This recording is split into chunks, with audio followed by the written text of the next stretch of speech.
Hello दोस्तों, स्वागत है आपका फिर से मेरी एक रोचक कहानी में।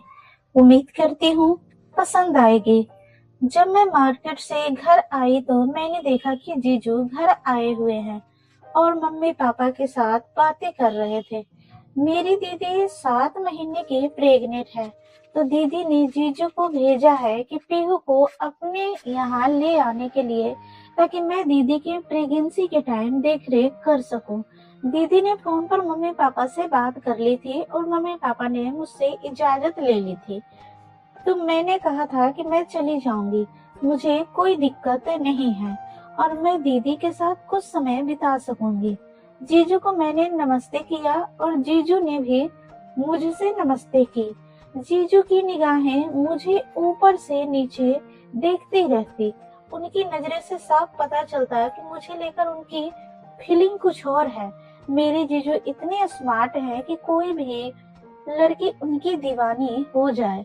जीजू दोपहर के समय हमारे यहाँ प्रयागराज आए थे और अब हमें ट्रेन से शाम के समय जयपुर के लिए दीदी और जीजू के घर निकलना था। तो मैंने अपनी पैकिंग करते समय यहीं पे कर ली थी और मम्मी पापा ने कहा पीहू अपनी दीदी का ध्यान रखना। मैंने हाँ मन में गर्दन हिला दिया हाँ कहकर। और अब हमारा घर से निकलने का समय हो चुका था। जीजू ने कहा पीहू हमें स्टेशन पहुंचने में आधे घंटे लग जाएंगे, तो समय हो चुका है, हम निकले। मैंने कहा जीजू मैंने अपनी पैकिंग कर ली है, मैं रेडी हूँ। जीजू ने कहा कोई बात नहीं है, तुमने जो शॉपिंग करनी होगी जयपुर चलकर कर लेना।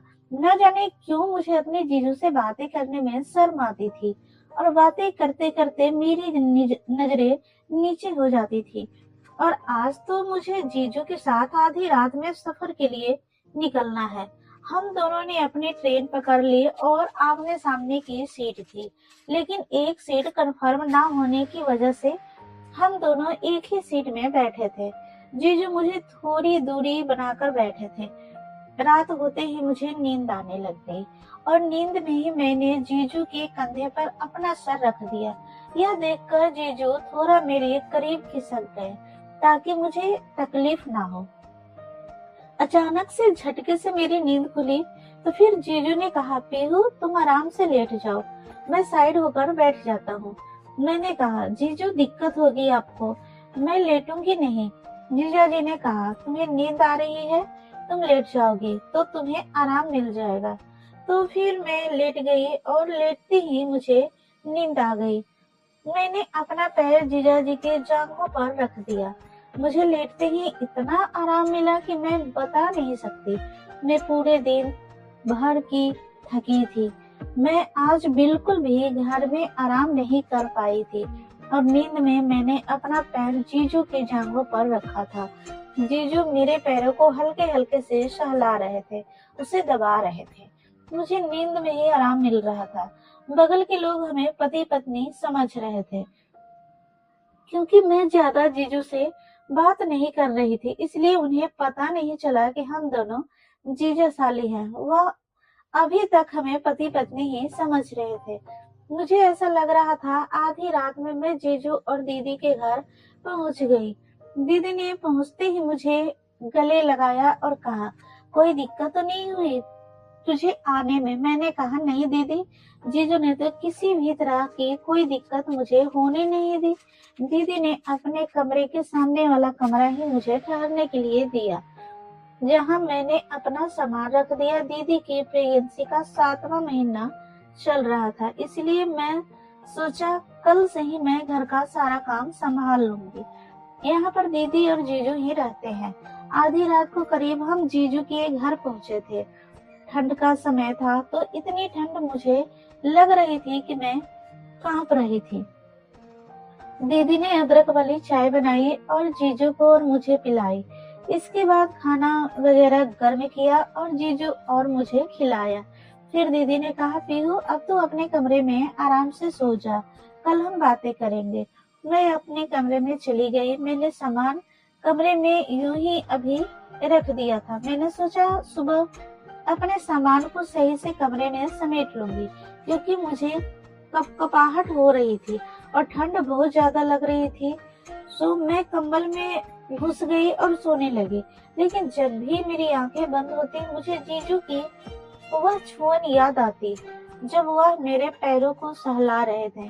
मेरे जीजू इतने अच्छे हैं कि मैं बता नहीं सकती। लेकिन एक बात है, आपको बताना चाहूंगी। जब दीदी और जीजू की शादी तय हो रही थी तो जीजू और उनके घर वाले दीदी को देखने घर आए थे। मैं चाय नाश्ता लेकर के जीजू और उनके परिवार के लिए जैसे ही हॉल में आई तो जीजू की नजर मुझ पे पड़ी और मैंने पहली बार ही इस समय जीजू को देखा था। तो मैंने उन्हें देखकर हल्के से मुस्कुरा दिया।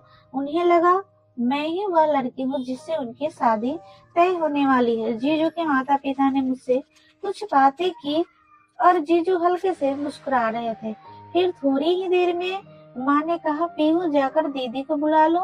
तो मैं दीदी को उनके कमरे में बुलाने ले आई और बुलाकर हॉल में लाई तो जीजू को पता चला कि मुझसे नहीं, मेरी बहन से उनकी शादी की बात चल रही है। यह बात जीजू ने मजाक मजाक में ही मुझसे शादी की बात बताई थी।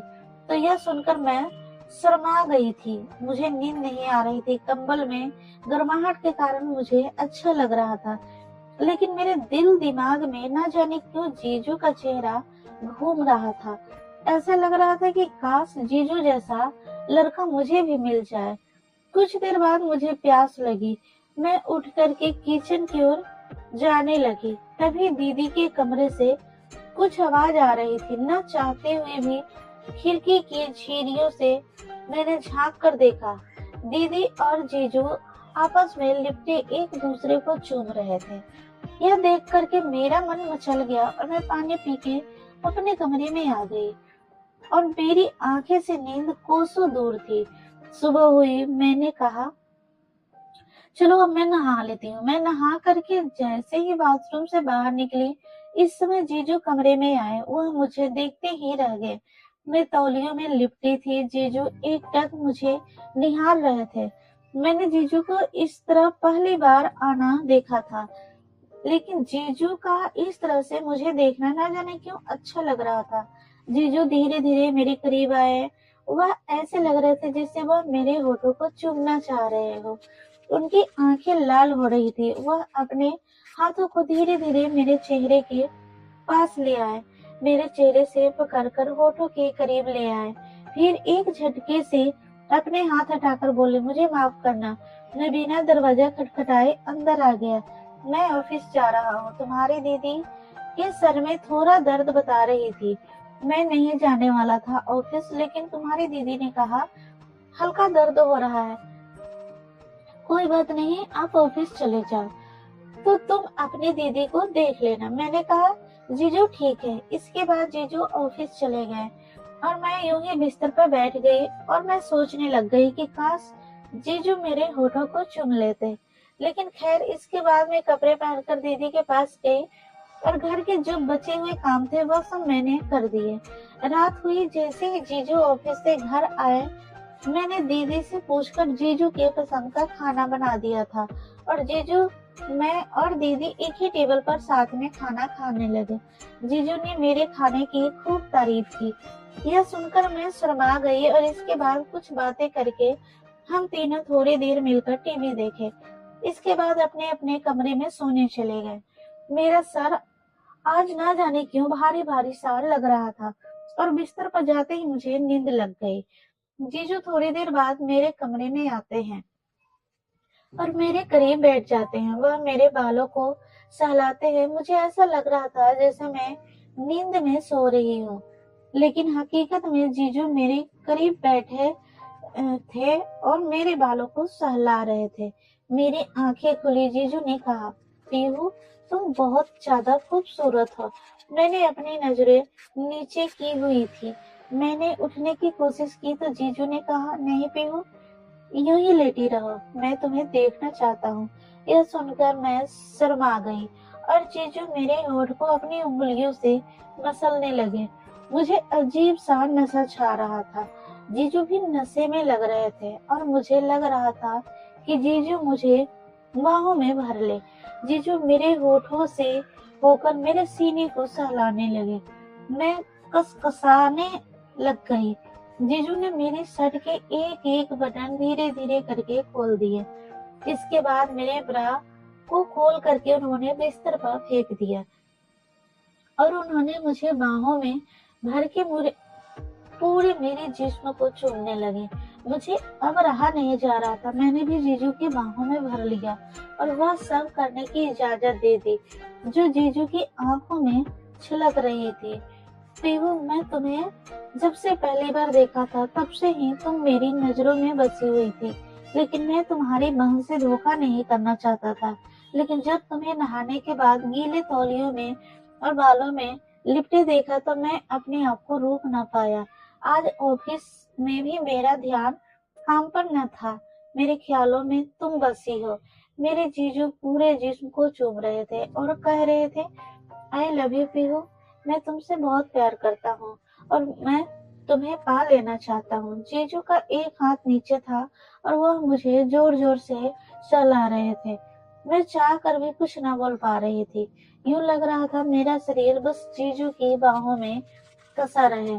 आज मेरे साथ वह सब हुआ जो मैं भी चाहती थी।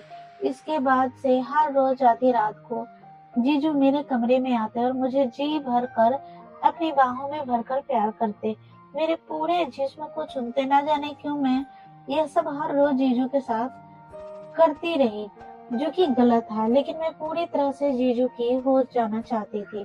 मुझे जीजू दिल और दिमाग में इतना ज्यादा पसंद थे कि मैं जीजू के साथ सब कुछ करना चाहती थी।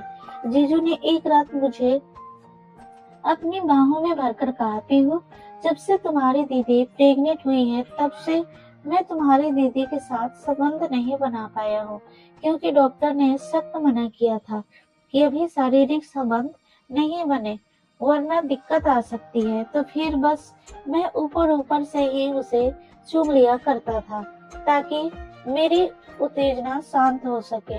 लेकिन उस दिन जब मैंने तुम्हें तौलियों में देखा तो मैं पूरे जिस्म को देखता ही रह गया। उस समय तो मुझे बहुत मुश्किल से मैंने अपने आप को रोक लिया, लेकिन इसके बाद मैं अपने आप को नहीं रोक सका। क्यों, तुम भी मुझसे प्यार करती हो ना? यह सुनकर मैं जीजू के गले लग गई और कहा, यदि मैं आपसे प्यार ना करती तो मैं अपना सब कुछ आपको कैसे दे देती। मैंने जीजू से कहा, जीजू, यदि यह सब दीदी को पता चल गया तो मैं उनकी नजरों से गिर जाऊंगी।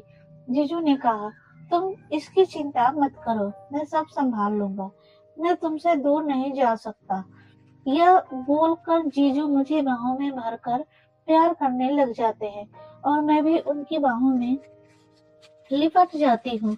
पता है, मेरा शरीर जीजू के प्यार के लिए तरस रहा था, पर जीजू ने तो पहली नजर में ही मुझे पसंद कर लिया था।